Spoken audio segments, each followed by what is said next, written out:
links of some of the classes for you to consult online, right? So people who have missed out on these classes, or you want to revisit this discussion in order to, will always have those links in the group, right?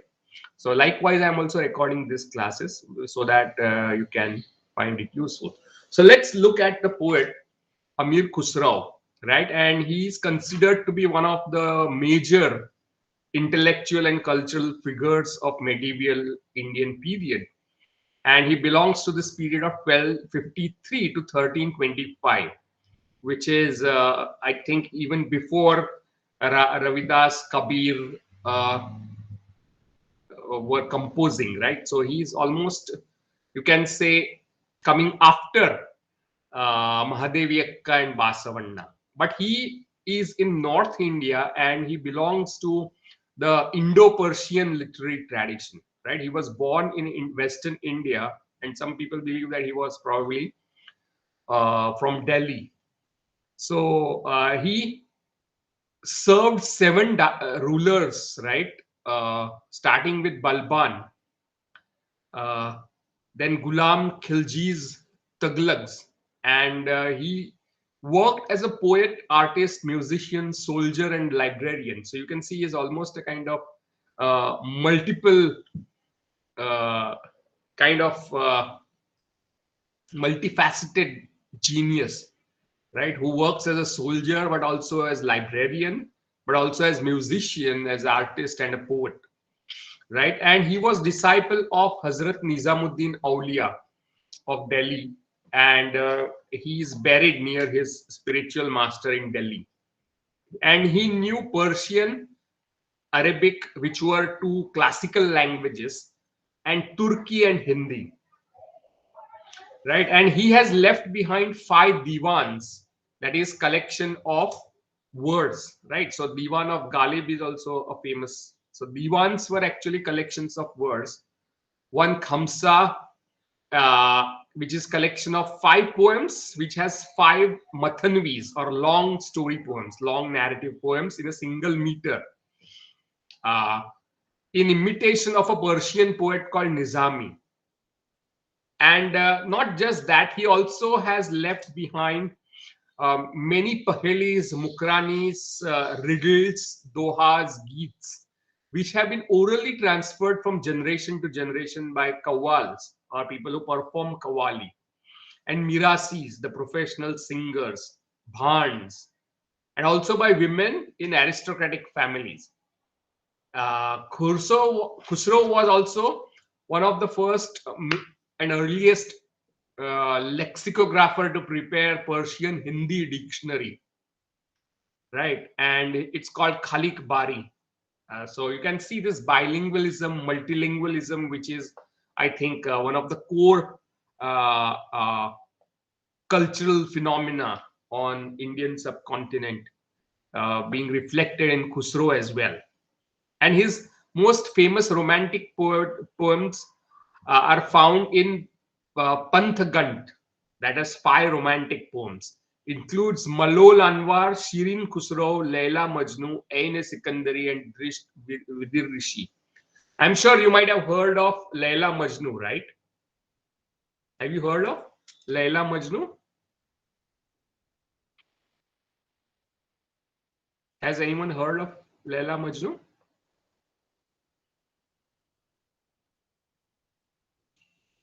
Yes, no.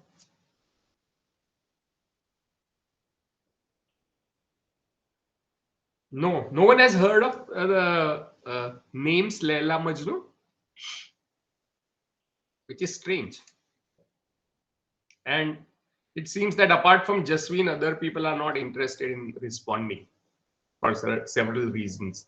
That people may laugh at you and so on, right? Sir, Hmm. I just entered the class, so were you asking about Laila Majnu? Yeah, so I'm asking, have you heard of these names, Laila Majnu? Yes, sir. All I know is that they're the Indian version of Romeo and Juliet. But Yes, actually, it's not yeah, that. I've heard about it. Yeah, it is. It belongs to Arabic and Persian traditions of love poetry, right? And it was written At least Amir Khusro's Laila Majnu was written 200 years before Shakespeare was born. Right? Shakespeare is the 17th century, late 16th century writer in Europe.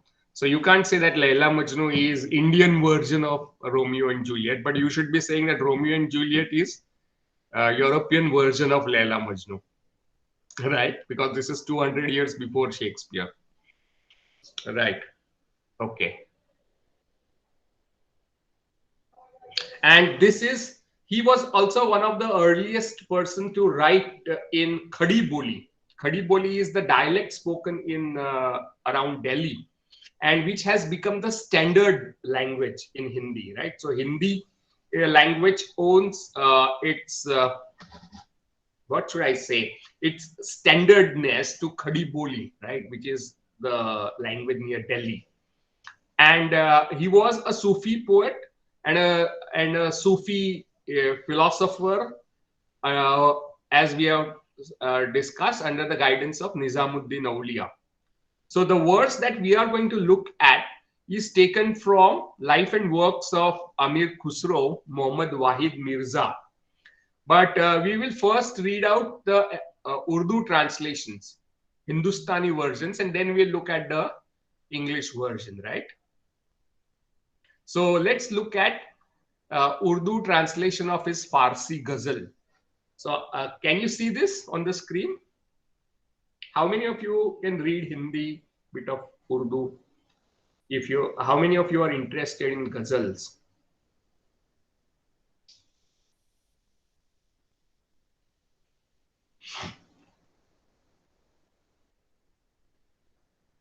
How many of you have heard of something like ghazal?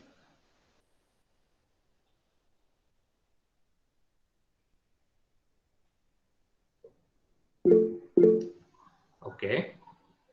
Jaswin and Aditi have heard of some. What is a ghazal, Aditi? Priyank?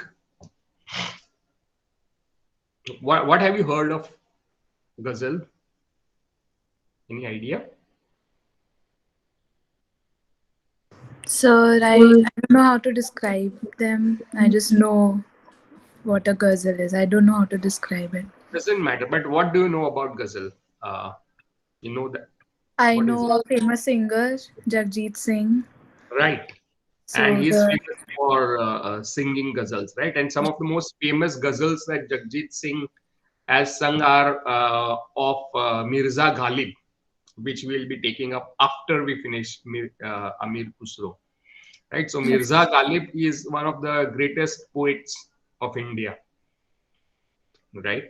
So let's look, but you can see that ghazal tradition begins somewhere in Arabic and Persian traditions, right? And then it comes down to Hindustani or Hindi in various. So the ghazal that we are going to look at right now is a Urdu translation of a Farsi one. And if you remember in our earlier class, we discussed something called diglossia, or one language having two forms, existing in two forms. So language called Hindustani uh, exists in two forms. One is called Urdu when it connects to the Persian and Arabic heritage and it draws upon that. It's called Urdu. And when it draws upon Sanskritic and Sanskrit traditions, it becomes Hindi, right? And in the earlier times, people used to compose in this Urdu language, right? Which was the language of camp. Camp are the military camps, and right. So Trisha is saying that every line of it is part of Shir. So Ghazal is made up of Shir, correct. But what I'm saying is that Urdu was the language spoken by the soldiers, right? Uh, in the camps. And that's why the word Urdu means soldiers' camps. So it's the vernacular language spoken by the people. Farsi, Persian, and Arabic are the classical languages, while Urdu is a vernacular language, right? So let us read this poem. And you can see that though the poem is in Urdu, which is translated from Persian ghazal by Amir Khusro, it's written in Devanagari script here. So Urdu can be written in Devanagari script as well as in what is known as Nastaliq, or the Persian Arabic script, which goes from left to right. Right. So Devanagari moves from right to left. Okay. So who will read this poem? Who will try to read this poem? I want somebody to volunteer.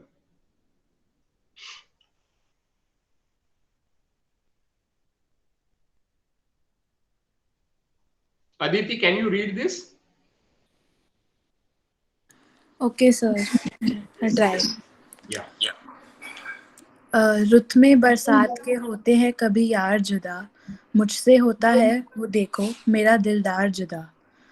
अब्रो बारा की फुजा में ये जुदाई का समा, मैं जुदा अश्क फिशा, अब्र जुदा यार जुदा।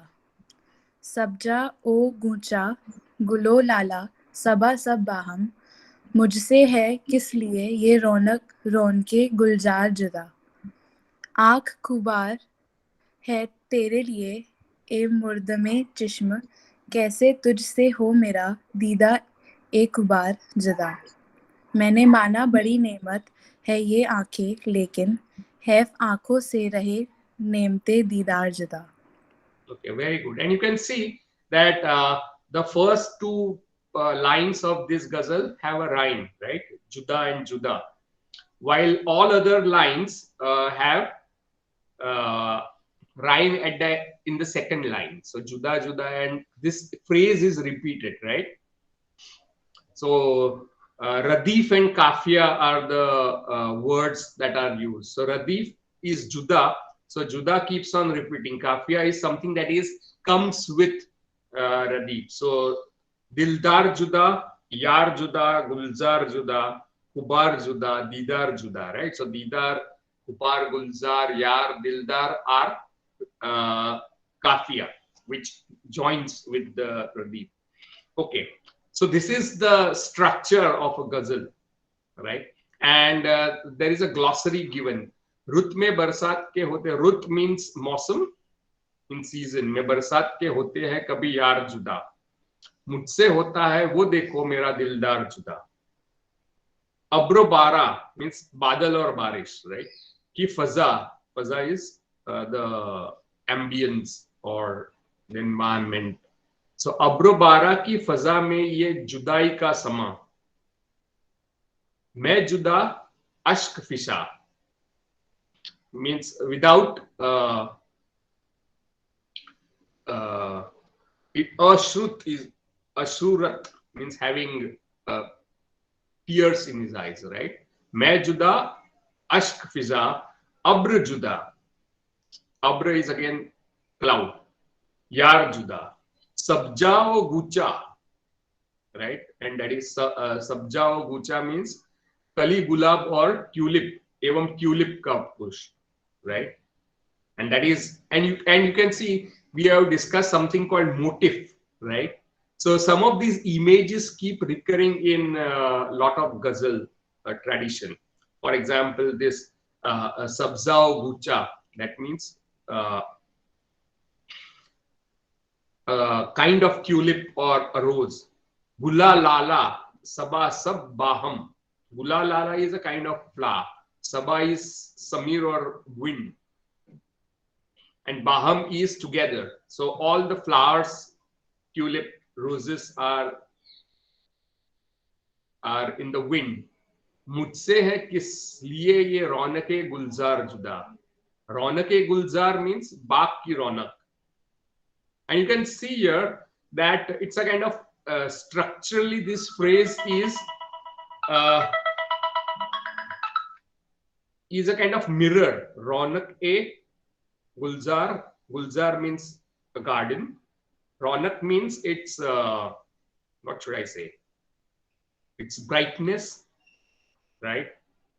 So because of me, the whole brightness of these gardens is separated. So it's a poem of separation. मैंने माना बड़ी नेमत है ये आंखें. नेमत means gift, right? मैंने माना बड़ी नेमत है ये आंखें, लेकिन हैफ आंखों से है रहे नेमते दीदार जुदा. हैफ means अफसोस और खेद.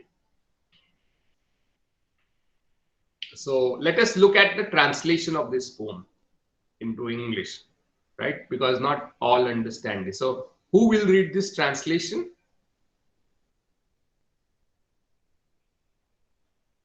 I want somebody to read out. Yeah. The clouds pour down their burden chill, while I from my loved one part. How can I pray on such a day? From her sever my heart. The rain doth fall while with sad hearts we stand to bid farewell. The clouds do weep, and in response, hot tears from our eyes swell. Fair blows the breeze, while verdure fresh the meads and gardens covers. E'en like a captive nightingale, I'll fare now, parted lovers. For thee, my tears are streaked with blood. O pupil of mine eye, have pity on this grief of mine. Don't bid me yet goodbye. No more I want the gift of sight. Let darkness me enfold. What use to me are now mine eyes? That face I can't behold. All right. So it's a kind of free creative translation of it, not following it very closely, made by Chandar Shekhar here, right? So what do you make of such a poem? Can anyone tell me motif and themes and images and symbols in this poem? All the things that we discussed from the glossary, right?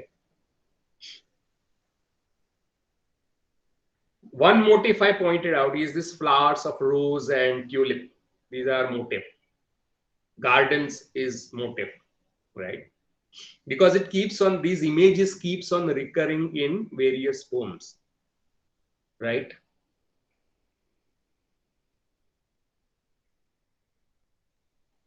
What is the theme of this poem?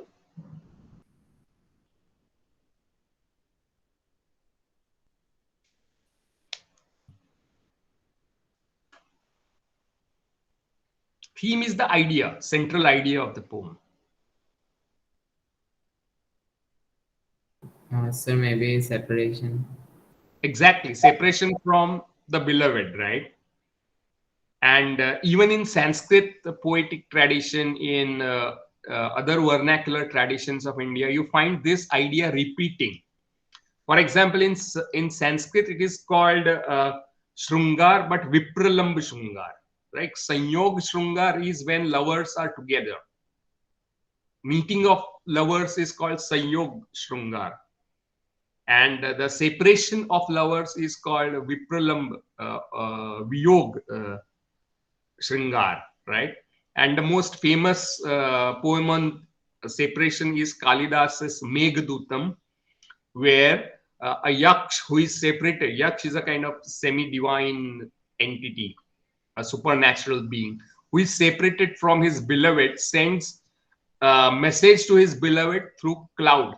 So cloud becomes the messenger. So it's a Meghdut is a famous poem.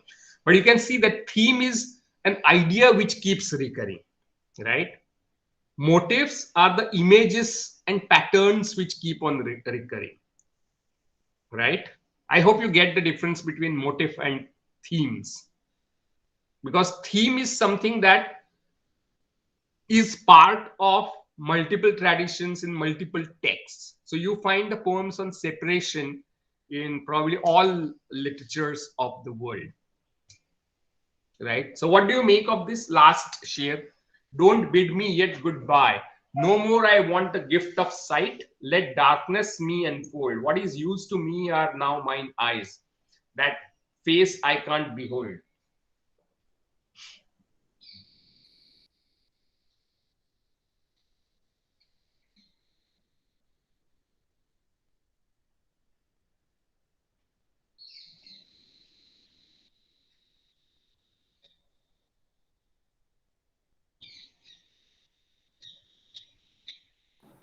The poet doesn't want to see anything if he cannot see his lover. Right. So Do you think it's a figure of speech, or is it literally that he doesn't want to see the No, world? it's a hyperbole probably. Right. It's a figure of speech, a hyperbole, atishayokti, right? As it is called in Sanskrit. And why do you think he has used this hyperbole?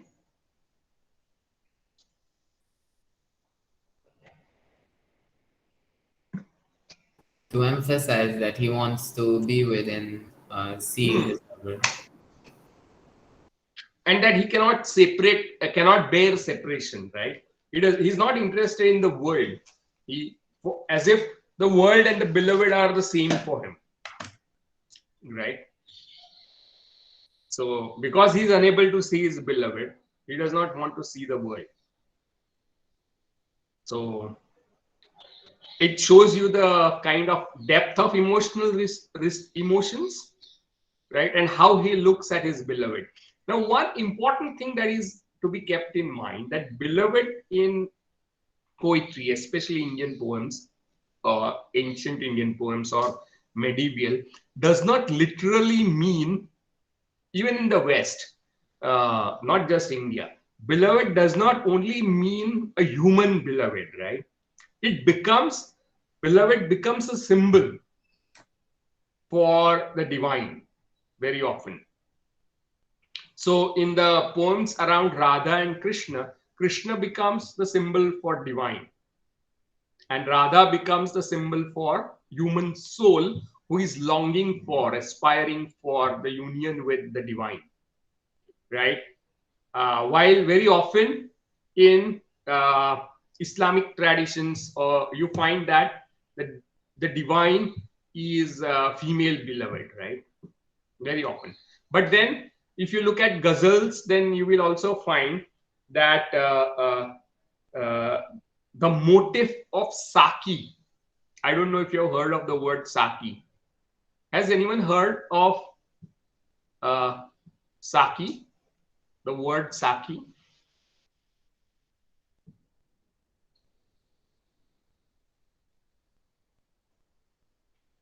Sanaya, Jia, Janvi, Kirtan. Saki word you haven't heard, Kirtan? No, sir. Anyone has? Saki, Jam, Mekhana, Sanam. हाँ You don't शायद hear? शायद मुझे पता है क्या क्या पता है? शायद आई डोंट नो प्रॉपर लेकिन शायद जो मतलब वो जाम और वो सब जो सर्व करते हैं शायद उसको साकी Right. बोलते Correct. Correct. Absolutely. So Saki is a person who serves wine in a tavern, right? In Mekhana. Is called tavern. The tavern is called Mekhana uh, in Arabia and in Iran. So Mekhana is a wine shop, and the person who serves liquor is called Saki, and Sakis were usually young boys, right? So when a poet is addressing Saki, right, it's man writing a love poem to a male beloved. Hmm? What do you make of it? Have you heard of this? That Saki is male?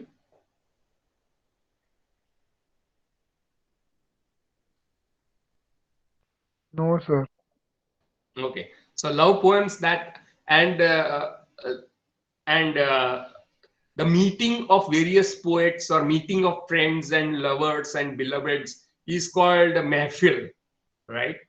A kind of party, but not exactly party. It's a meeting of friends and lovers and poets.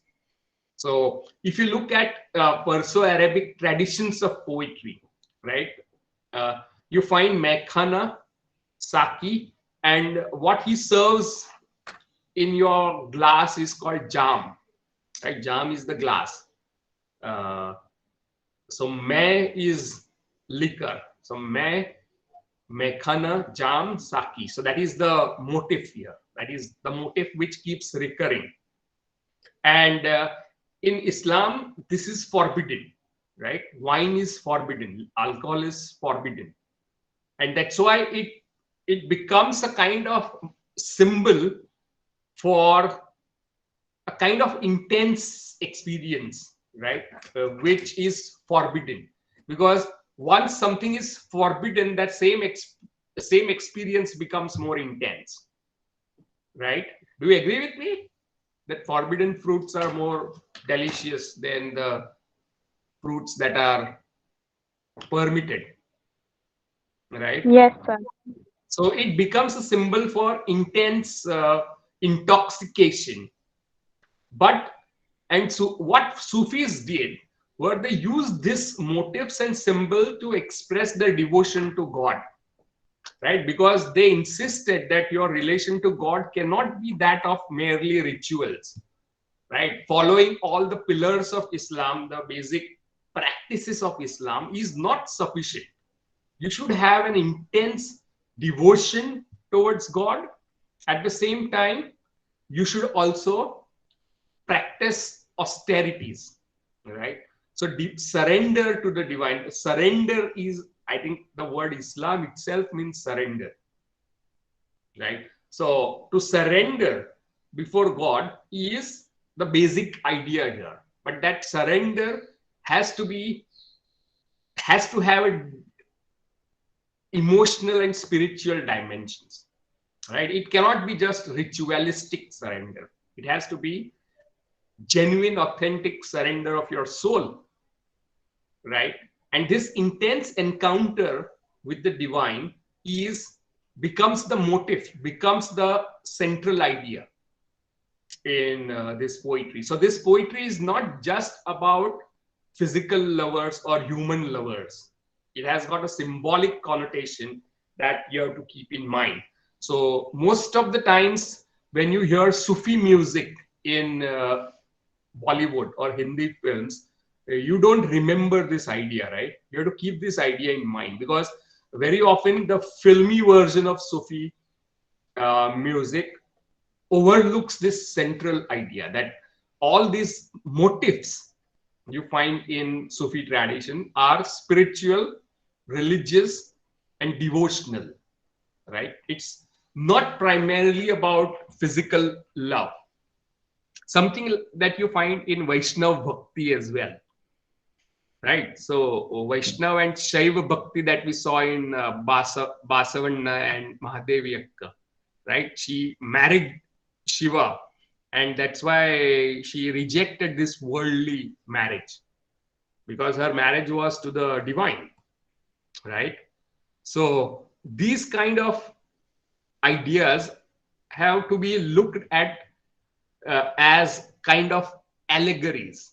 Allegory is a story which has got another level of meaning to it, right? So next time when you hear Sufi music from Bollywood on your radio or on your Spotify list, then you have to keep in mind this other dimensions of uh, the idea of love, right? It goes beyond physical. In fact, physical becomes a symbol of the divine relation, right? Is that clear? Any question about this?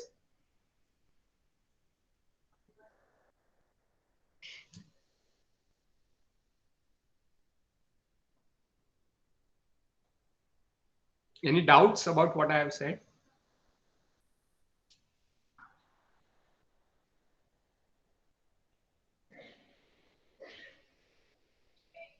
Yes, no questions, anything that come to your mind? Have you heard of what I have said just now? Are you familiar with what I have been saying?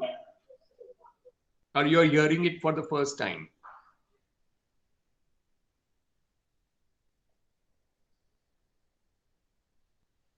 Sir, can you please repeat what you just said? Repeat what? What you just said, like what are you talking about? I couldn't hear you quite clearly. What I was talking about is I was talking of these images and metaphors and symbols in Sufi poetry, right? And the most important metaphor and symbol is that of Jam, Mekhana, Saki, and Mehfil, right? And all these On one level, on literal level, it means alcoholism, going to a liquor shop, getting served by a barman, not barmaid, right? On alcohol. But symbolically, it means getting intoxicated on love for God. So the intoxication of wine is a metaphor for divine intoxication. Intoxication due to love for God, right? So when you hear these motifs or myths or metaphors in Sufi music, right? Very often Hindi film songs use a lot of Sufi music or Sufi elements. You have to keep this other dimension of it in mind, that it is not just about physical or human beloved they are talking about. They are talking about beloved as a symbol, right? Beloved as a trope, beloved as standing for the God or divine, right? So human love becomes a symbol for divine love, and that is the theme. And as we had a presentation on theme is the idea that keeps recurring in several works and texts. So the question that I asked you was, were you aware of this? Were you familiar with what I told just now, or all this is new for you? Okay. Okay, so that's the reason why this foundation. Sir, I wasn't Hmm. completely What?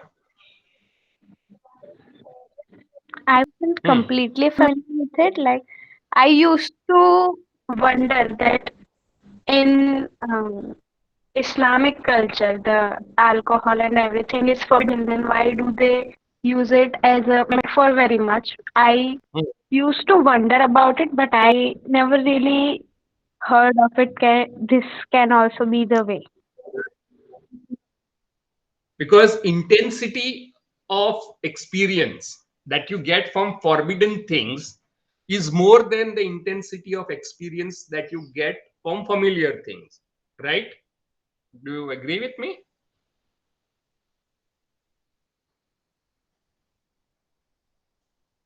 Right. So the intensity of experience, divine experience, right, which is the highest form of experience in religion and spirituality, can only be conveyed through forbidden experiences, right? So apart from alcohol, one more thing that is absolutely prohibited in Islam is sanam.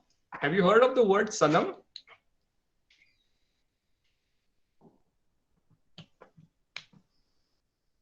Right? Yes, sir. Whenever you turn on Hindi films, songs, you heard the word sanam. So what does it mean? Lover. Okay. Technically lover, but no. Sanam means idol. No. Idol. Idol. Murthy, booth, भगवान की मूर्ति होती है ना. So idols are forbidden in Islam. You cannot have idols. Did you know about this? No, sir. Right. So idols, murtiyan, are forbidden in Islam. So when a poet compares lovers with idols, right? He is comparing, he is doing something forbidden according to the established religion. But at the same time, he is talking about the intensity of relationship. And this intensity can only be derived from things which are forbidden. Right? So whatever conventional religion forbids, you use that as symbol. For example, a poem called Geet Govind by Jayadev in Sanskrit talks about union of Radha and Krishna in physical terms, but as a symbol for spiritual union.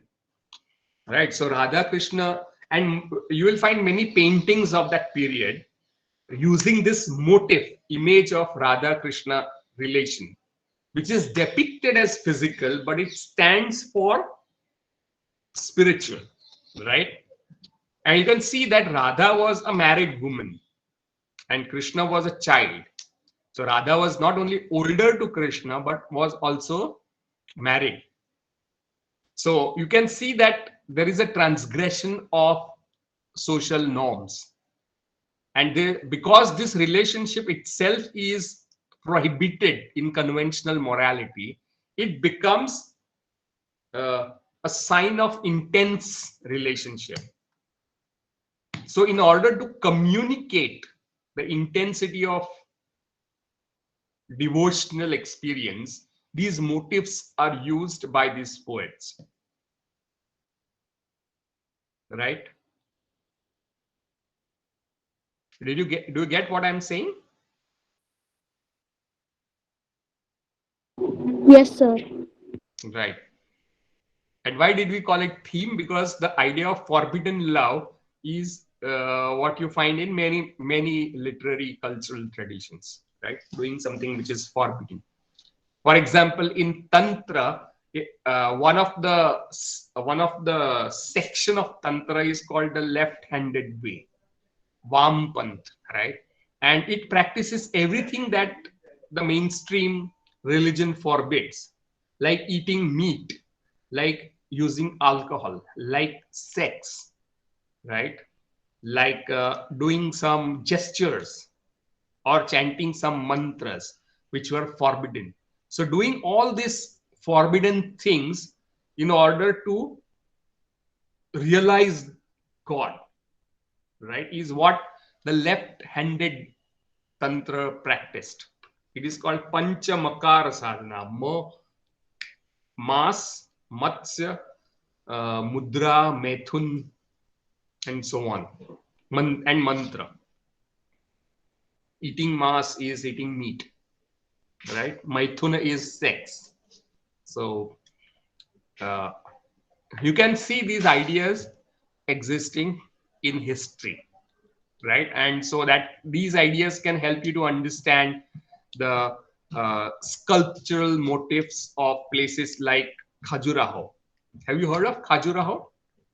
Temples in Khajuraho, Yes, sir. right? So these are the motifs that you find across art forms in India. Okay, anything that you want to ask about what we have discussed, or shall we go over to the next topic?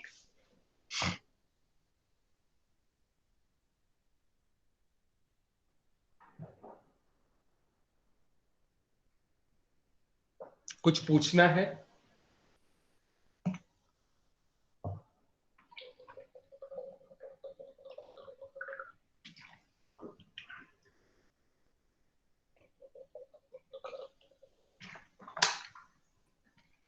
In the famous Sufi tradition after Amir Khusro, you have Malik Muhammad Jaisi, right? A very famous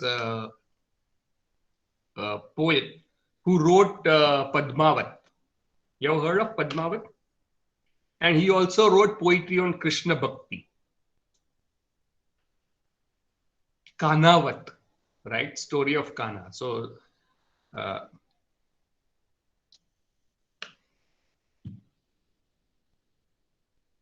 Sufi, you have seen the film Padmavat? How many of you have seen the film Padmavat?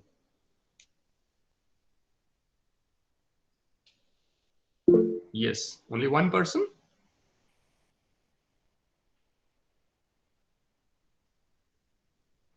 Right. So it's based on a poem by Jayasi, a great Sufi poet, who also wrote on Krishna Bhakti, right? Kanavat.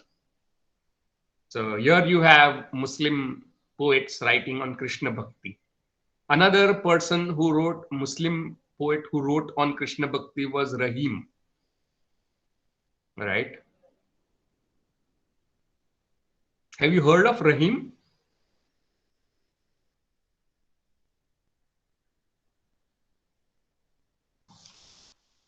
Okay.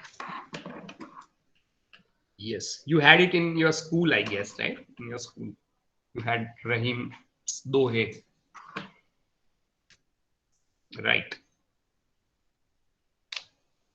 So this is ancient to medieval Indian literature. So right from the beginning, we started out by discussing some of the key ideas in literature, and then we use these ideas to understand Indian, ancient Indian culture and medieval Indian culture. So this is what we have covered till now. We started out by discussing Indus Valley uh, and the Vedic culture. We discussed something from Sanskrit poetics. We looked at Mahabharata, Ramayana. We also look at Tamil poetics, and we discussed Seal Pattikaram. We discussed Mani Mekalai. We discussed poems from Sangam age, right? Then we went over to Bhakti traditions, and Bhakti tradition being primarily written in or composed in the vernaculars, modern Indian vernaculars. And we looked at Mahadevi Akka and Basavanna in Kannad Bhakti. And then we went over to Ravidas, Kabir, and then we also discussed Amir Khusro. So these are some of the important, but not all, some of the important authors and texts from ancient Indian literature, ancient and medieval Indian literature. We also discussed some of the ways of understanding. We also tried to understand all this in its historical context. So this is all we have covered till now, right? So you should now be able to read up whatever material that I have given you, uh, right? So you should be doing that now. Any questions before we move over to modernity and modernism and modern Indian literature and culture? Because the next topic that we are going to start is about modern Indian literature and culture. Any questions, queries, doubts about ancient? When Yeah, you were go ahead. talking about this motif of Saki, you mentioned some other words that might be mentioned in Sufi poetry. Can you please repeat them Yeah. or type One, them? yeah, Mekhana is tavern or inn, pub in today's parlance, right? Where you're served alcohol. Me means alcohol. And the person who serves alcohol is called saki. And the glass in which you are served alcohol is called jam, right? And it becomes one of the important motif also in something called Rubaiya of Omar Khayyam, great Persian poet. I am not sure if you have heard of the name Rubaiyat of Omar Khayyam or Rumi, Jalaluddin Rumi, other great Sufi poet. Have you heard of these names, Umar Khayyam and Rumi?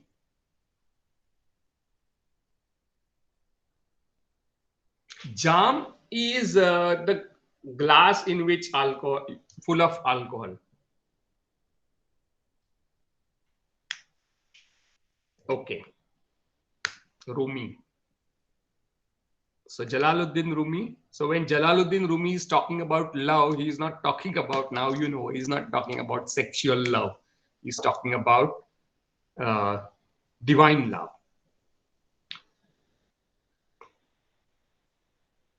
Okay. Is that clear, Jasmine? And other term that we use was sanam, right? And very often it is clubbed together with Qazi. Qazi is the religious leader, a Maulvi or a religious preacher. And poets very often ironically talk to Qazi, right? Because Qazi would say you should not have alcohol. Qazi would say you should not uh, see Sanam. Sanam is idol, right? And Sanam, so idol worshippers are also called kafirs, non-believers in Islam. So Sanam is the symbol of the, it's taboo, right? So whatever is tabooed has its own allure, and people use that to communicate spiritual uh, experiences and truths.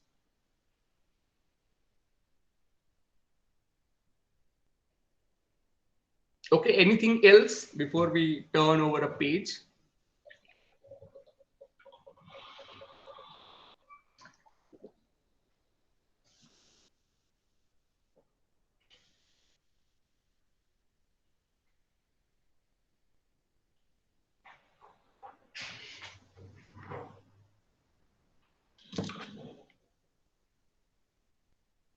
Shall we go over to the next topic?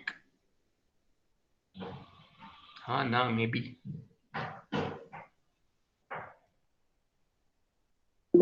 Yes. Okay, so what happens, right? Uh, in in the year 1600, right? In a period called Renaissance in Europe. I don't know if you've heard of Renaissance. Europe experienced Renaissance, or the rebirth of classical learning. Greek and Latin learning were revived in a very different historical condition, in a very different context, starting 15th, 16th century in Europe, right? Especially in Italy, and then it spread, right? So it is called Renaissance, and there were several things that were happening in Renaissance.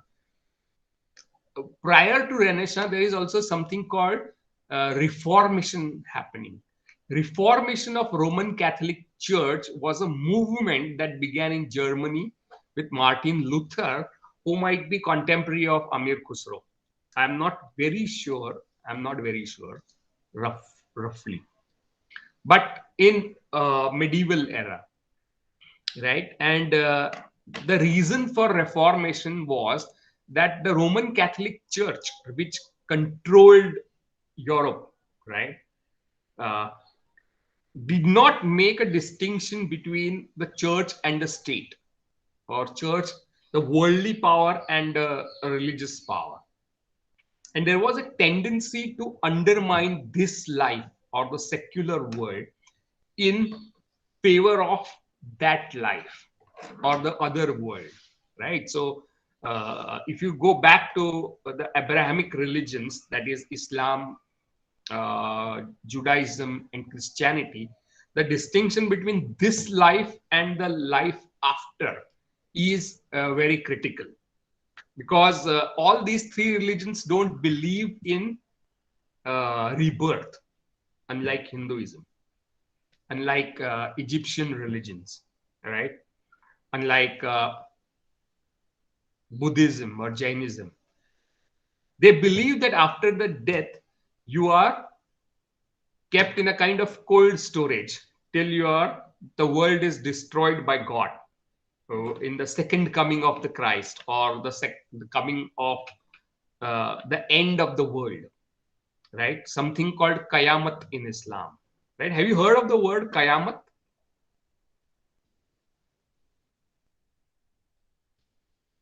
How many of you have heard of the word Qayamat?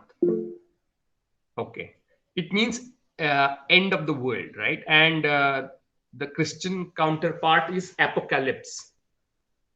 So apocalypse results in the destruction of this world, the Armageddon, right? And then there is a day of judgment where you have to stand in front of God, and God will decide whether you will go to heaven or hell.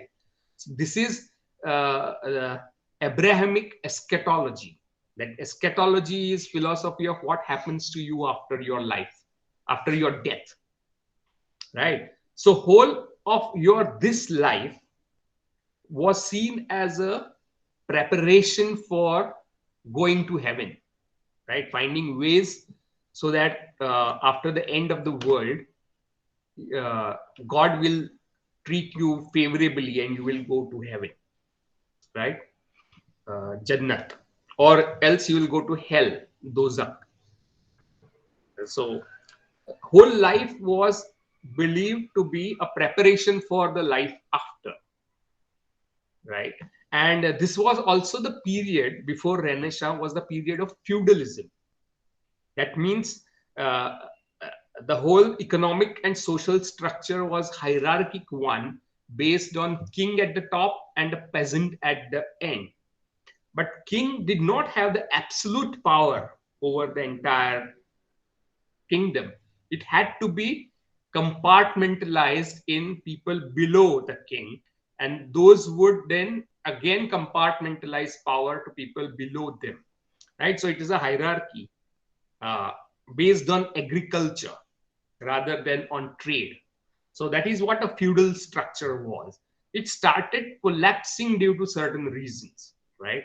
And one of the reasons was something called crusades, or the wars between the Roman Catholic kingdoms and the kingdoms conquered by the Islamic rulers, right? Including Palestine and all that, and Jerusalem, which are the holy places for Christians.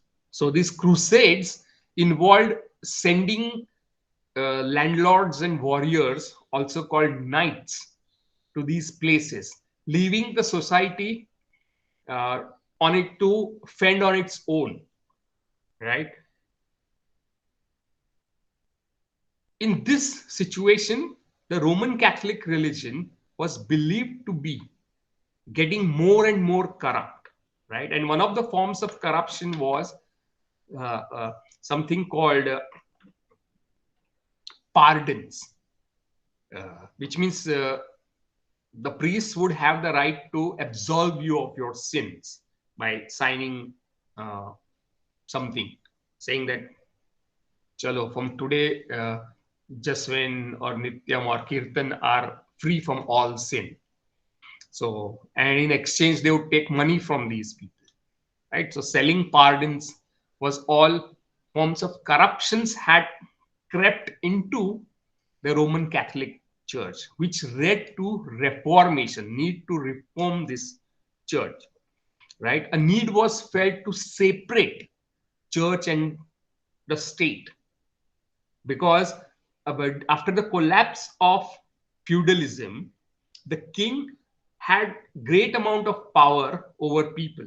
So it was the beginning of monarchies, right? So one of the most powerful monarchy is the Tudor monarchies in Britain. Queen Elizabeth was one of the great monarchs, right? So rise of monarchy, yeah, after the collapse of feudal structure, right? These are the social processes underlying what is known as Renaissance.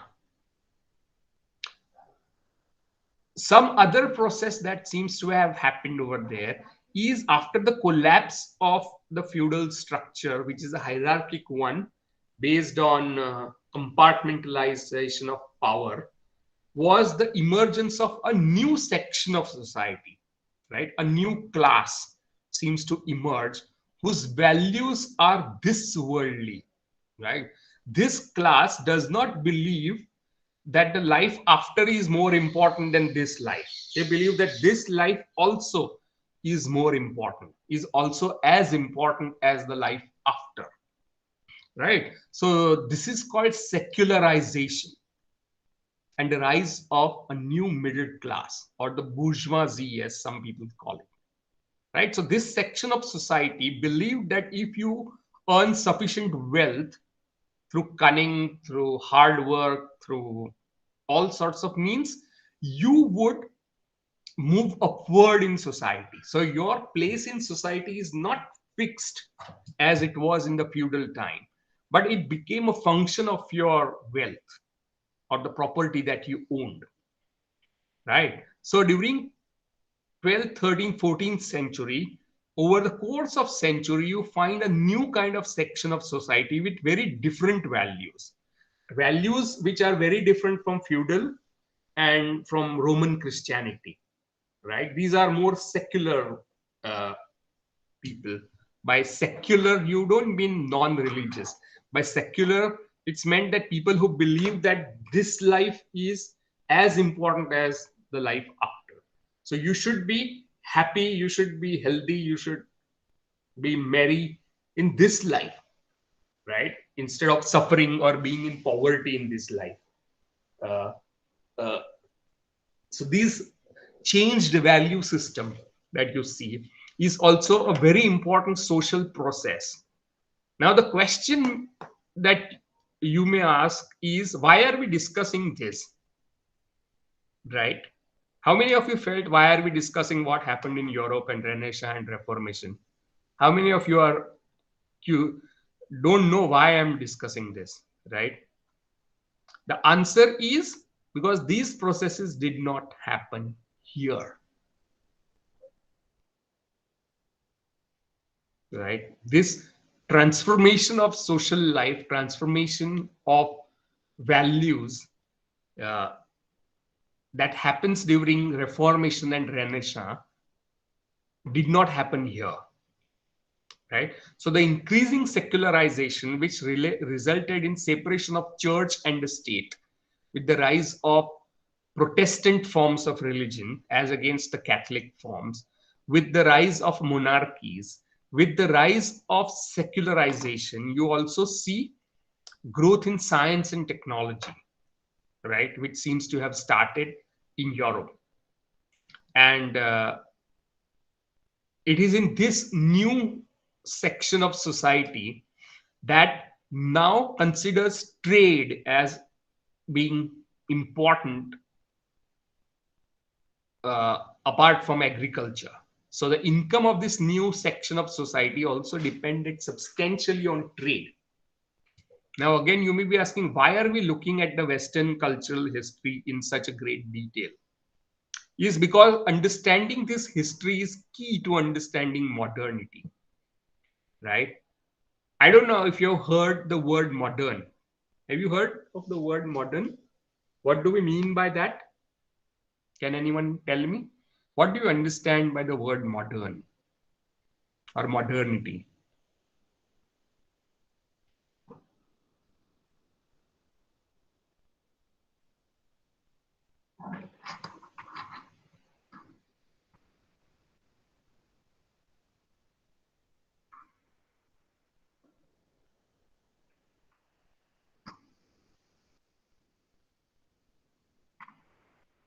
No one has heard of the word modern? Modern, M-O-D-E-R-N. Modern can mean current, okay. Opposite to traditional, okay. Any other ideas? What does it mean to be modern? How many of you consider yourself as modern, being modern? And how many of you consider yourself as being not modern?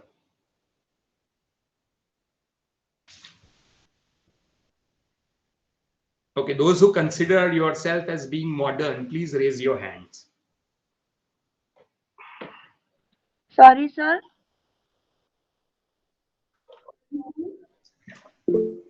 Those of you who consider yourself as modern, being modern, raise your hand. What is modern? Do you consider yourself as modern? Modern as in?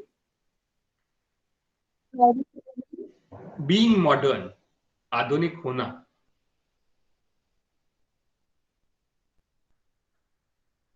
Not Yes, completely. not completely. Jaswin, yeah, Jaswin says, I cannot place myself. So what do you mean by that, Udit?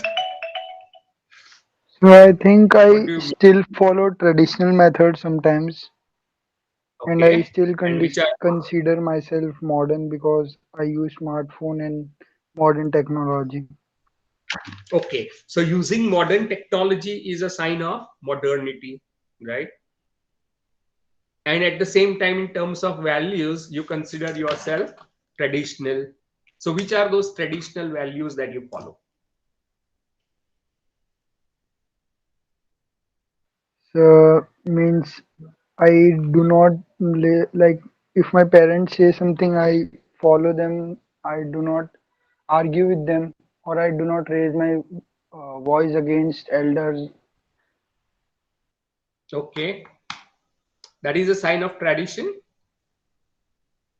Yes, sir. Means it is Okay. passed down from way back that you cannot do that. So Okay. So what would be modern values then? What are modern values? I Apart from guess uh, modern ones you can say that leaving traditionals behind, in not in India, in US sometimes kids just don't follow their parents and do what they want, something like that. okay. So that is modern, Americans being modern, and we are not modern, right? Is that what you are trying to say? It's not that we are not modern, we are basically not completely modern. They Okay. are we follow tradition, we follow our culture till this time. Okay. And so, apart from treating your parents and elders with respect, what other values you consider traditional that you follow?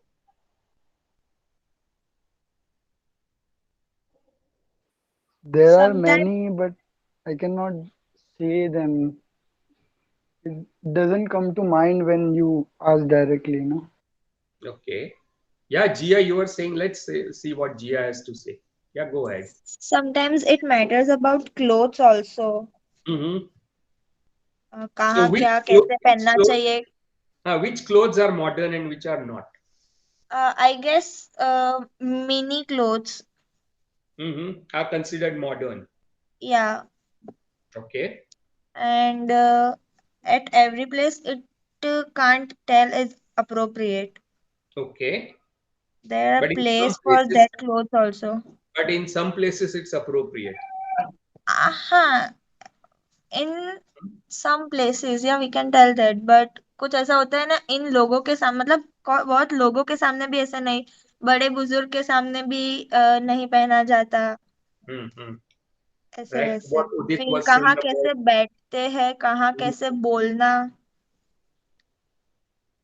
Okay. बोलना ये वो So it भी has to be आता है. appropriate. So in a social setup in front of your elders, you can't wear mini clothes, right?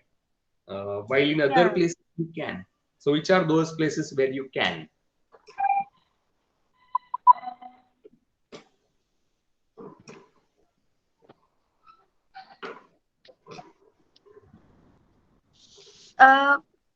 कभी कभी अपने parents के सामने भी पहन लेते हैं कोई कोई, मतलब अगर अगर पेरेंट्स अनकंफर्टेबल ना हो तो, वो डिस्कम्फर्ट ना हो तो, Okay. So and that time we are safe also, like sometimes with friends also, but हर बार ऐसा नहीं होना चाहिए. और फिर उसकी भी एक लिमिट होती है कि कब कहाँ किसके साथ कैसा पहनना या बोलना या बैठना चाहिए ये वो. तो बिहेवियर भी मॉडर्न और ट्रेडिशनल हो सकता है. Yes sir. What is the example of modern behavior? मतलब जैसे मैं अपने फ्रेंड के साथ बात करती हूँ, उसको मैं कैसे भी बोल सकती हूँ, मतलब तू करके बोल सकती हूँ या फिर कुछ भी, दो चार ऐसे ऐसे भी शब्द बोल दूँ या कुछ भी, मतलब. लेकिन वही चीज मैं आपके साथ या बड़े के सामने नहीं बोल सकती. Hmm. Hmm. और उस उन लोगों के साथ में जैसे मस्ती करती हूँ, फ्रेंड्स के सामने कुछ अलग होना चाहिए और आप लोगों के सामने भी कुछ ऐसा अलग से होना चाहिए तो कि. फ्रेंड्स के साथ जो आप कैजुअल रहते हो, फ्री रहते हो, तो वो मॉडर्न कहा जाएगा, और आपके जो बड़े लोग हैं उनके साथ रहते हो वो ट्रेडिशनल कहा जाएगा. Somewhere, not every time but somewhere. Okay. Okay. What else counts as modern and what else counts as tradition? Anyone else? Sir, I think that the definition of these two terms can vary according to the person. Like Okay. for me, something can be modern and it's not really necessary कि वो किसी और के लिए भी modern हो. I'm not saying कि Like, वो उनके okay. traditional होगा. Okay, can you or give me an example, specific example? let's say that I don't, matlab, not that I'm saying that Jia or Udit are wrong or something, but I don't completely agree either. के जैसे Jia said के way of speaking with friends it's modern and everything. I mean, correct. There are difference in the ways which, like, I don't talk to my friends like I'm talking to you right now, or like I talk to my daddy. Okay, so I do believe that I do agree that there are some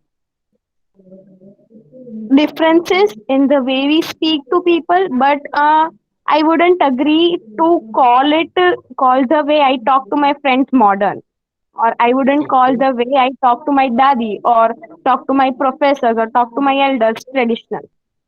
So that's okay. where I don't agree. No, no, okay, got it. So what will you then consider modern and what would you Um, consider tradition in your view? तुम्हारे नजरिए में. I think modern can be um, like for me, modern is a lifestyle, the way we are Hmm. living right now with all the technology and जो इतनी सारी facilities है, that's what I consider to be modern or developed too. So Hmm. but पहले जैसे हम, if I talk about 10 years prior now, आज से 10 साल पहले I wasn't living the way like I am living right now. So I think Yeah. that the way I am living right now is modern, and the way my parents used to live when they were my age, it's Hmm. traditional. Not traditional, but it's Okay. not modern. Okay. So what you are saying is what is being done now, and I think somebody used the word current, right? Something which is current or contemporary is modern, and Yeah, what people used to do earlier is that tradition, right? yeah, that So can be said. so past and present. So whatever is was in past. So modernity has something to do with past and present, right? So what is present, current, contemporary is modern. What lifestyle, as you say, your parents or your great grandparents or great grandparents uh, had is tradition, right? So facilities, Sir, lifestyle. sir, can we say that tradition is passed down from generations to generation, but Okay. modernity cannot be? So what is modernity then? If tradition is something that is passed down, like say for example, respect for elders as a value has passed down from generation to generation, then what is modern then? Is it, does Sir, I it mean guess that you should not respect your elders? Is that modern? no, no, sir, that is not what we can call modern. I think modernity can be called as like you are living in your current world, you are updated with the current level of technology and everything which is going around. Okay. So current technology, contemporary technology, that is modern, but values are tradition. Is that what you're saying? Yes, sir. Okay, Twisha and Jaswin, they have raised their hands. Sir, I also feel like I just realized that you मतलब आपने जो अभी example लिया है that today that the life I am living can be counted as modern, and the life that my great grandparents और उनसे पहले जो भी थे they lived was considered to be traditional. But I think it also, like, modernism and traditionalism also varies according to the time. Like it can be possible कि आज से मतलब जब मेरे ग्रेट ग्रैंड पेरेंट्स मेरी एज के थे the way they were living was modern उनसे मतलब उनके पेरेंट्स से.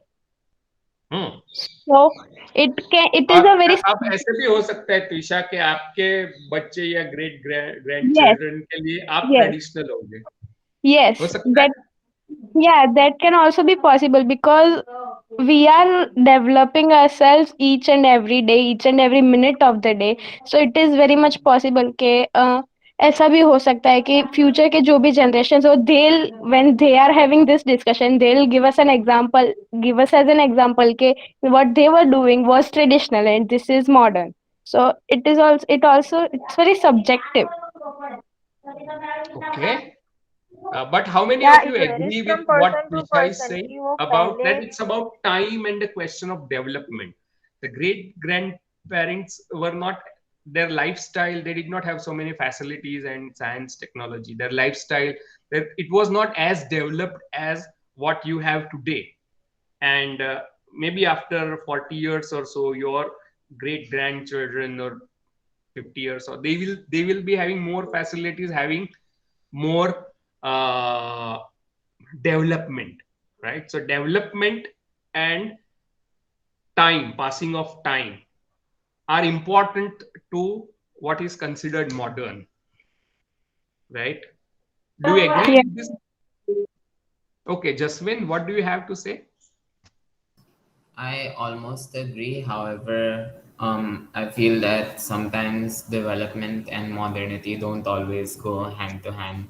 Hmm. Especially when we studied Indus Valley civilization, Hmm. Hmm. uh, we Ah, see the level of urbanism over very good. there. And so, does that mean that they were modern? And the answer is no. Uh-huh. So there is a very close correlation, but it's not always accurate. So I wouldn't Okay. pin down modernity to development. But I agree that modernity is something that is relative to time and historical context. And what we consider to be modern today may not be considered modern many years in the future. And I think that when we talk about even though it's relative, why we've called the period modernism, I think we can call it so because of the social change and I guess the change in how we perceive things and what we choose to believe, what we choose not to believe. And so I think now there's a lot more emphasis on science and reason, whereas before this period, it was mostly based on uh, religious belief. Hmm. So I think that Hmm. is one key distinction. Right. Very good. So what Jaswin says, that it has something to do with reason, right? It has something to do with social change, right? Uh, can you give me an example of social change, Jaswin?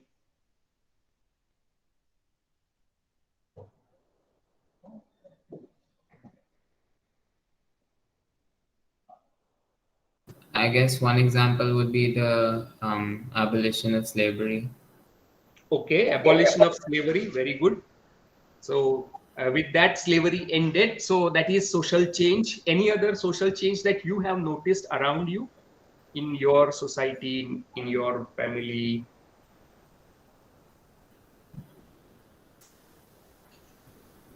In my society and family, um, compared to the past or just in this span? Where did you notice changes, social changes? Uh, In my lifespan or throughout yeah, history? in your lifespan or your knowledge.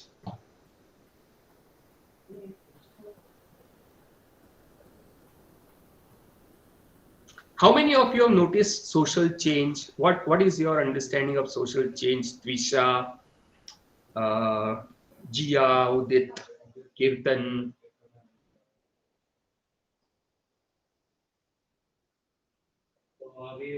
Sir, I guess one of the social change you can say that uh, treatment of women right now. First, it was they were not allowed to go to school and all, but now they are much liberal.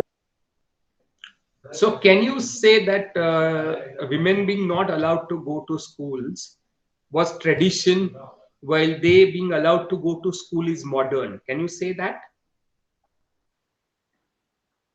I guess we could in some way because at that time they were supposed to be called modern. I think because it is modernity is related to time. So at that period of time they were modern according to them, but for us they are now a tradition. Hmm. So we can say that. Going to school has now become a tradition. So what was modern in those days, women going to school was modern, but now it has become a tradition. So if you don't send your, so will that mean that if you don't send your daughters to school, that will be tradition or will it be modern?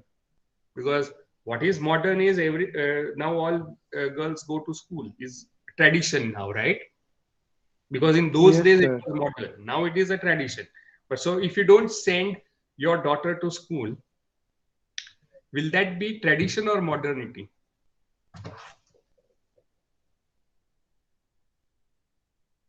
Sir, again to answer, it's this is a trick question of a sort because the concepts of traditionalism and modernism are relative. So Mm-hmm. it's only when you're comparing two time periods that you can sort of understand whether something is modern or uh, a tradition. Hmm. So, in one point of time, uh, sending girls to school would be considered modern when you compare it to a point in time where it is not being done. And it would be considered traditional when you're comparing it to a period in which it's become very common. So there's no objective answer. It depends on which historical context you're relating it to. Okay. If you probe further, see, all of you have said very accurate things. Now I'm just trying to put them together and make you think further into this question because it touches all of us, right? Uh, what we are doing is we are considering two time periods whenever we are considering modernity or question of modern. पहले का और आज का, right? So, not or wearing a particular kind of clothes, right, in front of your parents or elders uh, is where you say that in a earlier time this was tradition. So you respect tradition in some place, but in some places you are modern. So there is two time frames that you have brought in, past and present. So when you think of modern, there is a kind of uh, two periods, now and past, right? So temporality or question of time is very important to modernity. And you also seem to consider that time is linear.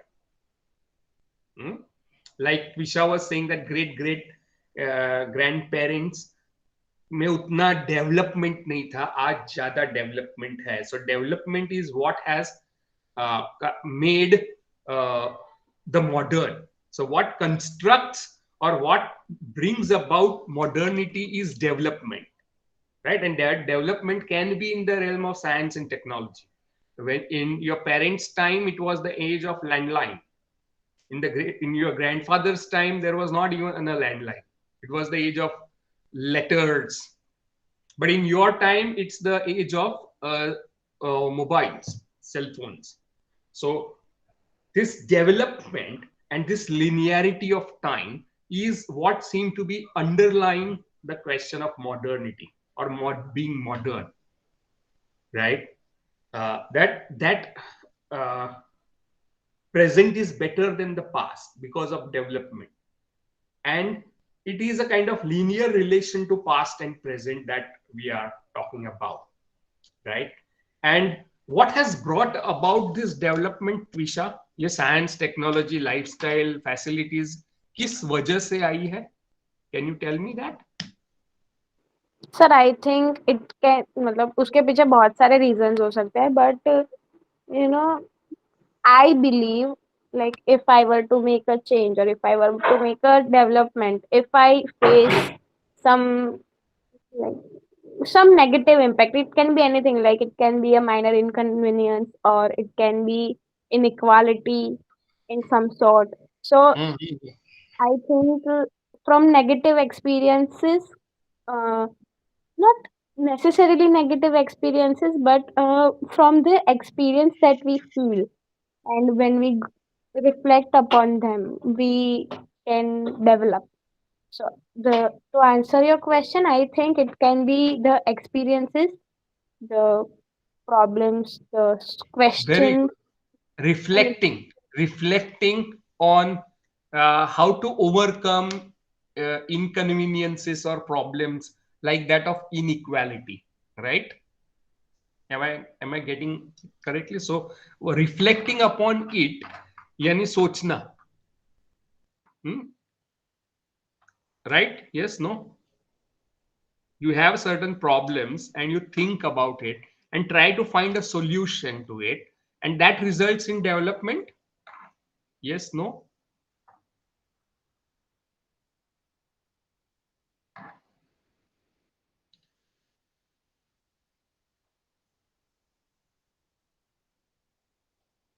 What do you think? What do others think? Nityam, Priyank, Kirtan, what brings about this development? Development is caused by what? Twisha is saying that there are problems like inequality or inconvenience, which then you reflect upon it and then try to find solution, and that leads to development.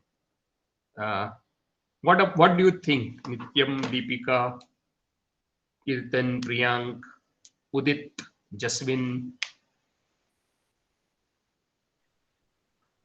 Sir, need for a easy life. Need for comforts and easy life, right? तो वो बहुत सालों पहले लोगों को नहीं लगता था कि पंखे की जरूरत है electrical. Sir, people felt the need, but they didn't want to do something, is what I think.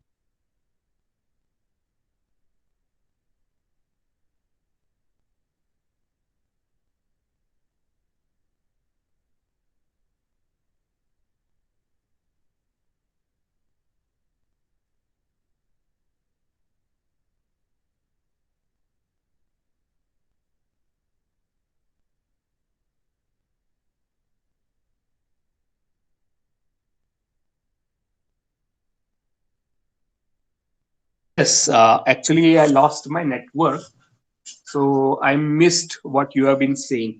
Did you hear what I said last time? Did you say anything after that? There is a call drop at my end. Can you hear me? Am I audible? yes, sir. Yeah. So the question that I asked was, what leads to development? Development किस वजह से होती है? And Twisha was saying that you reflect upon it, right? Inconvenience or inequality, and that reflection is thinking, right? Am I right, Twisha? Reflect करना Yes, यानी sir. सोचना ना, Yes, sir. right? So तो ये जो सोच है उसका कुछ मॉडर्निटी के साथ लेना देना है. Modernity is brought about by certain way of thinking. Will you agree to this if I say that? What brings about modernity is As I certain kind of mentioned thinking. Yeah, Jaswin, bolo. before when I was talking, I also touched upon this that there was this change in thinking from uh, to something more rational and skeptical of beliefs that did not have any uh, visible proof. So Hmm. I think as people started thinking on more rational lines, started questioning things, started demanding for viable answers, then that also pushed the way for us to develop further because we had more emphasis and belief in science rather than um, on anything superstitious. Very good. So, and we are talking of India or we are talking of West? Where does this thinking happen? West. Right.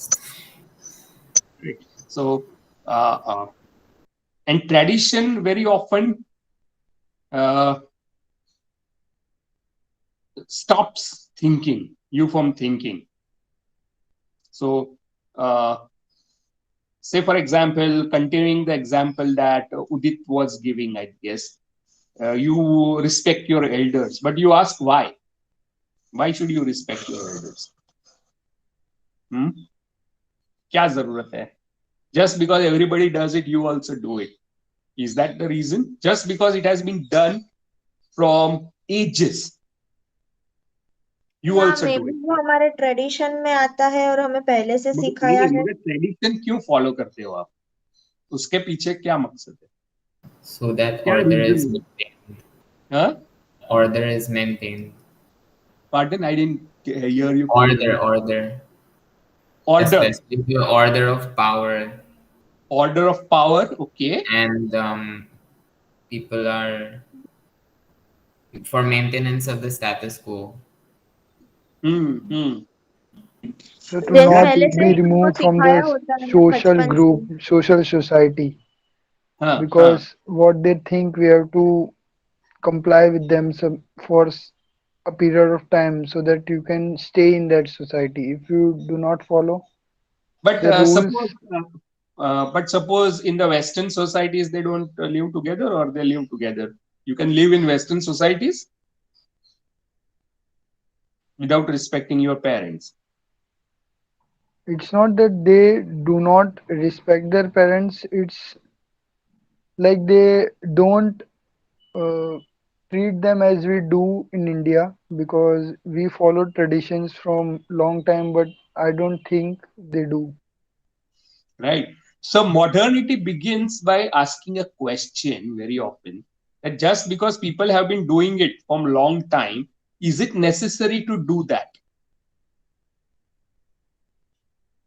Just because people have been doing it from long time, is it necessary to do that? Is a question, right? So somewhere down the line, at the source of development, at the source of social change, for example, the example that was given, I think, by Udit, that girls were not sent to school. They were not given freedom to have a career outside. They were made to work in the four walls or on the fields, right? They were always going out, but women were forced to work on the field or in the four walls. Now, now that is also a tradition. So why is it that we don't follow that tradition, Udit?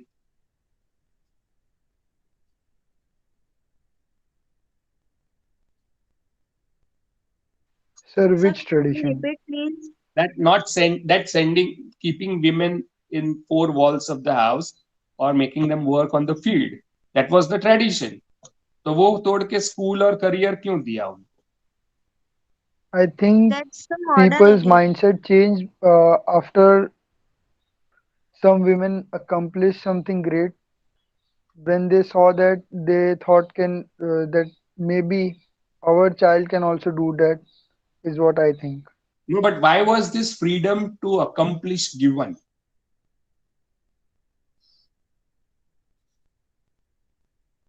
Yeah, Twisha. Sir, I feel जैसे you said that modernity starts when you raise a question.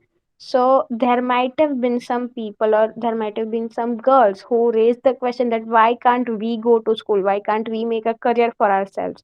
And that is how I think that this tradition or whatever it, the tradition of not like sending girls to school and making them work in house stopped, and people actually realized that no, this is like girls also have rights, they can also do great things. These girls, whoever raised the question, they, I don't know उनको permission मिला या नहीं मिला, they got the liberty or not, but they did it anyway. They might have done it anyway. They might have done what they wanted to do, and they accomplished it. And then I think people And, might and have. yeah, yeah. And Twisha, why do you think they made this claim? Girls made this claim that we should have rights. So it can be, there can be many reasons. Like if someone were to tell me today के मतलब मुझे कोई ऐसा बोलेगा that you can't study, Hmm. and if I have a brother and he can study and I cannot study, so it I मतलब in me मुझे ऐसा लगेगा कि this is a sort of partiality. This is not something that I deserve or something that is right. So that's why, like, I can see it ignited the flame of partiality and So unequality. claim has been made on two grounds. One, that my brother and me both are human beings, right? Yes, yes, And that's why you should have equal rights, yes, right? yes, yes. So this claim itself is traditional or modern?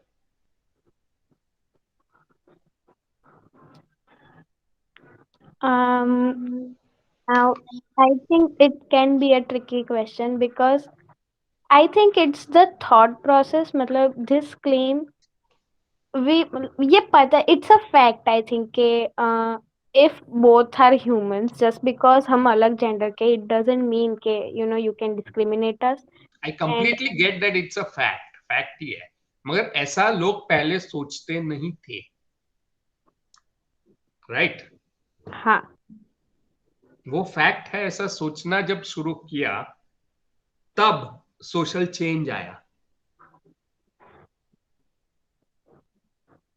right? yes, yes, yes, Or and the ground for, so the value is no longer that of natural inequality. Inequality exists before that, and it exists even today. But when you start thinking that inequality is not natural, it is man-made and it can be changed, and therefore it can be changed, itself is the source of social change and modernity, right? So in terms of sexuality, if somebody says that a person does not fit into a kind of male female binary, right, would also make this claim that I am also human like all of you, and therefore I have this inherent human right to be treated as equal, right? On the basis of the idea of rights and human being human, these ideas led to social transformation of certain kind, right? And it did not begin in India. The ideas that we are talking about, right? Earlier, the inequality was seen as natural. When you question the naturalness of inequality, point out that it's man-made, literally man-made, right? And that it can change it. This kind of thinking is at the source of modernity, right? But if you look at the traditional books like Manusmriti, for example, right, would say that if a man commits this crime, this is the kind of punishment, and if woman commits the same crime, this is the punishment. If a person from higher caste commits this crime, this is the punishment, and if a person from lower caste commits this same crime, this is the punishment. It was considered as natural, right? But when you start questioning this authority, right, that is the beginning of modernity, right? And this does not seem to have originated in India. In India, what people in Bhakti period did was they said that egos of gender and caste have no place in spiritual path. God does not see us as different because we are souls, we are not bodies. But they did not say that social inequality is wrong or unnatural. But with the rise of education system and exposure to Western ideas, this kind of thinking starts taking place. That of the fact that a person from lower caste is also a human being. A person of particular gender, say a woman, is also a human being. And so there are some inherent rights to that person, and one of the rights is right to equality. Right? And these ideas come from Western liberal thought. It did not exist in India. So in some way, right, modernity is connected to westernization in certain way, not always. Some aspect of Western modernity is responsible for bringing about social transformation in India as well. Right? We took those ideas from them to modernize ourselves. And that's why, to understand these ideas, I went back to Renaissance and Reformation, because the beginning of this kind of thinking starts happening in Renaissance. Right? One of the shifts that happens in 16th century Europe is that rise of humanism, that religion is for man, man is not for religion. That is a modern idea. Right? Seems to develop. And the context of that is the shift, the collapse of feudal system, which says that the inequality is the social order that we should follow.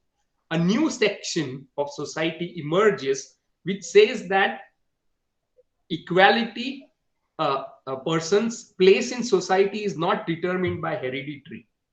It is determined by the wealth that you earn. Right? And this is the beginning of modern capitalism. And it is beginning of secularism. Right? And this is the period which is called early modern period in the West.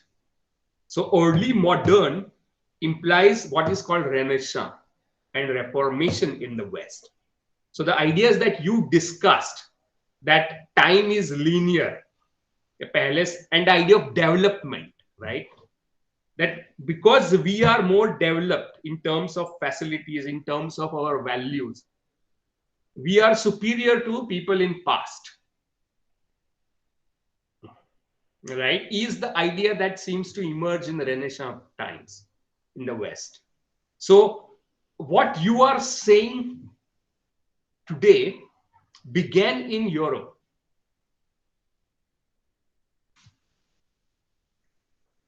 Right?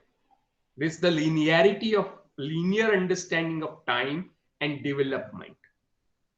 This idea that people have inherent human rights, which are there because they are human beings, right? So today a person from transgender may say that I am also a human being, so the rights which are given to men and women should also be given to me. It's my birthright. I demand that right. Right? Is a modern claim, because tradition does not give equal rights to people. Tradition is naturalization of inequality. Right? Where inequality is seen as normal and natural. So there is an inequality between elders and you. So respecting your elders on the name of tradition is naturalization of inequality. Udit. Yes, sir. Right. And so in Enlightenment in the West, a German philosopher called Immanuel Kant, right, wrote an essay called What is Enlightenment? Right? And he said that enlightenment is the period of maturity of humanity, where human being starts thinking for himself or herself. What is right, what is wrong, what is good, what is bad, not relying on any authority. It may be religious, it may be textual, it may be that of elders, it may be of religious leaders, it may be of political leaders, it may be of your peers. किसी ने कहा है इसीलिए चीज अच्छी या बुरी नहीं होती. अच्छी क्या है, बुरी क्या है, मैं अपनी सोच के आधार पर तय करूंगा. When you start thinking on these lines, it is enlightenment. That is the definition given by Kant in 18th century, right? In a very famous essay called "What is answering the question, what is enlightenment?" And the centrality of this is the idea of rationality, which uh, Jasmine talks about, right? Rationality or reasoning. When you say that my reasoning will decide what is good or bad in my life, or what I should do or should not do, right? It is not just because it's written in Bible or Quran or Gita or Shastra or whatever. It is not because my elders say so. It is not because it is traditional, right? So the idea of tradition as authority was questioned, and that is the beginning of enlightenment according to Kant, right?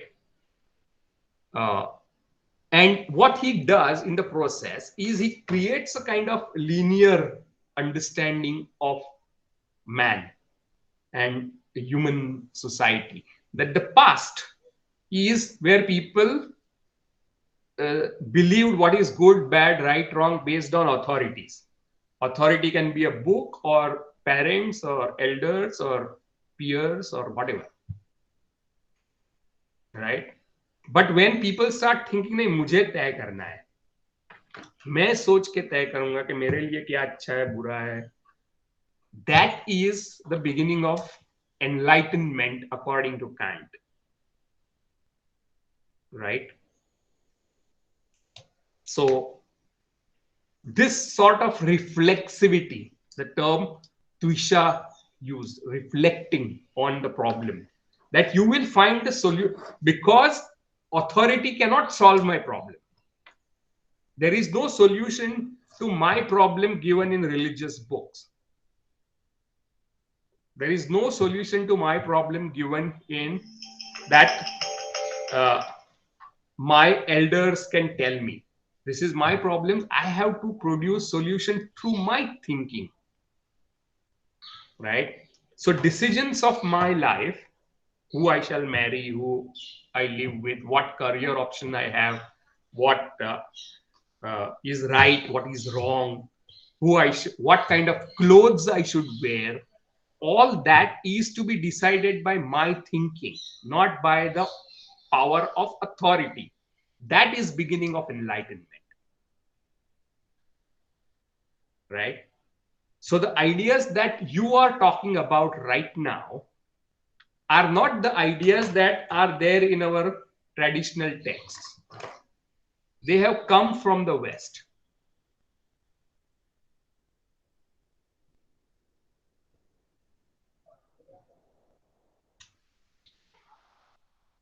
How does that sound?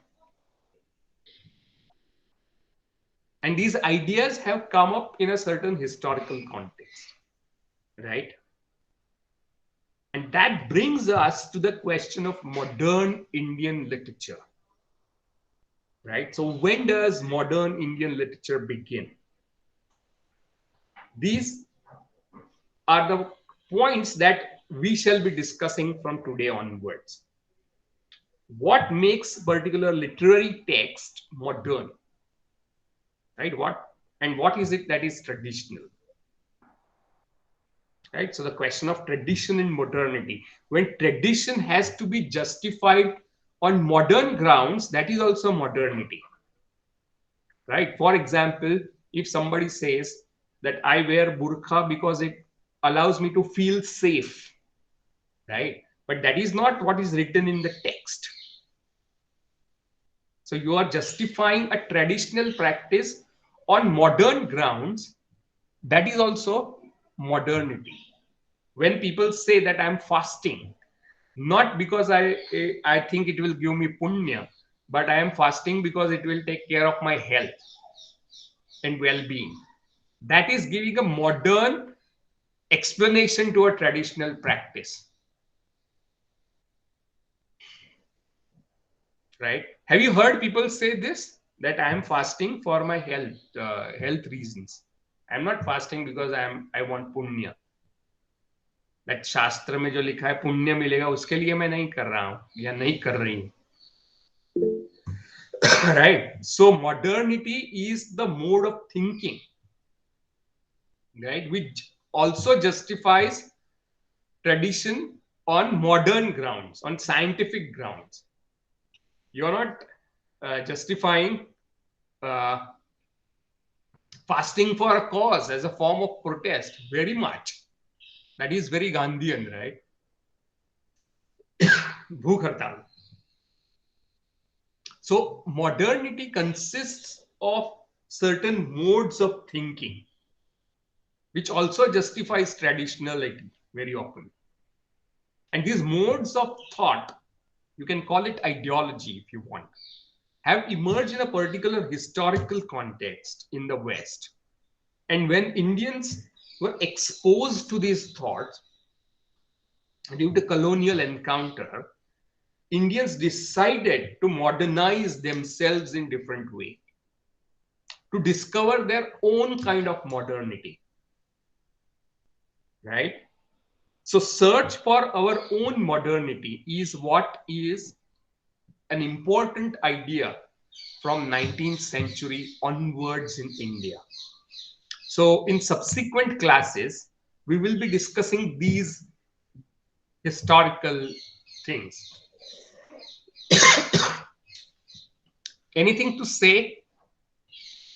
Any question to ask about backgrounds of modernity?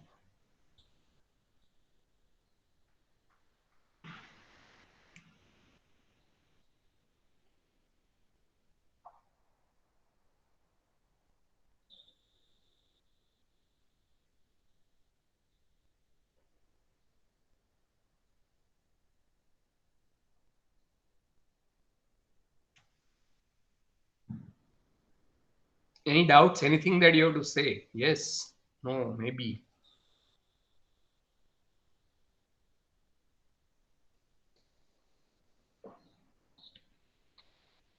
Nothing to say?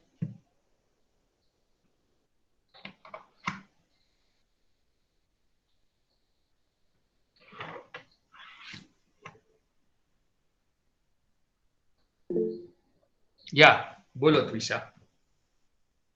Sir, जैसे you said, uh, fasting is a traditional practice, but people do it for modern reasons. Yeah. So, can you give another example for that? Something traditional which is Sari day. Sari days, सुना है? Sari days that people celebrate. People don't wear saris any longer, right? But it becomes a sign of traditionality. तो एक दिन रखते हैं आप. या mangalsutra, right? If you ask some women, why are you wearing mangalsutra, then she won't say it's shastro mein likha hai. She may say that I feel safe and I'm proud to, and it's sign of my love for husband, right? So you are defending a traditional practice on modern grounds. okay, sir. Thank you. Yeah, Jasmine, bolo. Sir मुझे सिर्फ एक और example देना था that today yoga is definitely not practiced Exactly. as it was traditionally. Exactly. It's reduced to only the physical asanas. Yeah. But it's nothing. It's not a health and well-being program per se, right? The project It's of a whole yoga is philosophy by Patanjali, but now spiritual it's realization.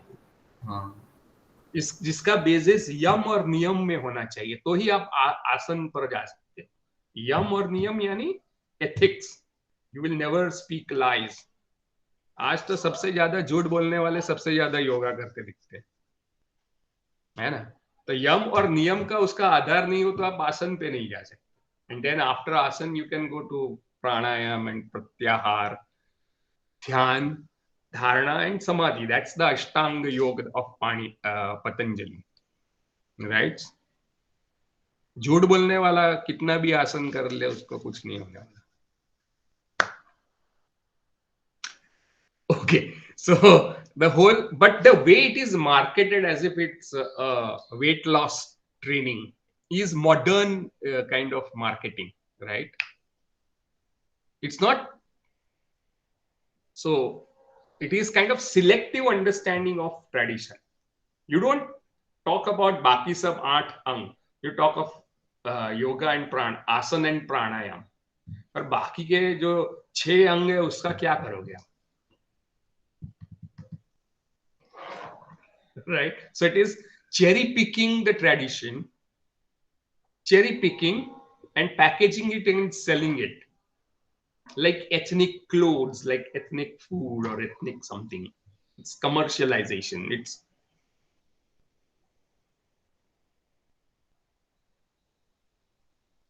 right. Okay. So Jasmine enjoyed the last half of the class, right? Okay.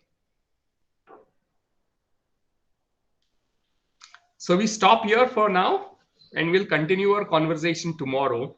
Tomorrow I have a lecture at 11:30 on modern Indian literature in English. So you might want to join it. I have put the link.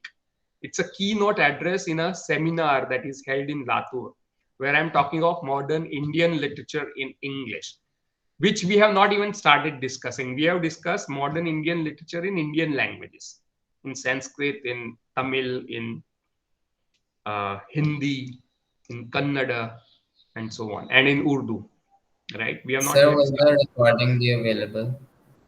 Yeah, I think so. Let's Okay, hope. so maybe I won't watch it live, but Huh, I'll huh. refer to Yeah, the yeah. In recording case I after. do get a recording of that, uh, we will. I will share it with you. But we meet not this week, next week, right? So tomorrow we are not going to meet, and we'll continue our discussion on modernity and modern Indian literature from now onwards. Okay, sir. Okay, sir. Yes. Good. So see you next week. Yes, sir. Yeah, and because the lecture that I'm going to deliver is connected to your subject, make it a point for whoever it's possible to attend that session, right? It's connected to what we are going to do. Sir, will you be sharing the link? Yeah, I have already shared in the link groups. So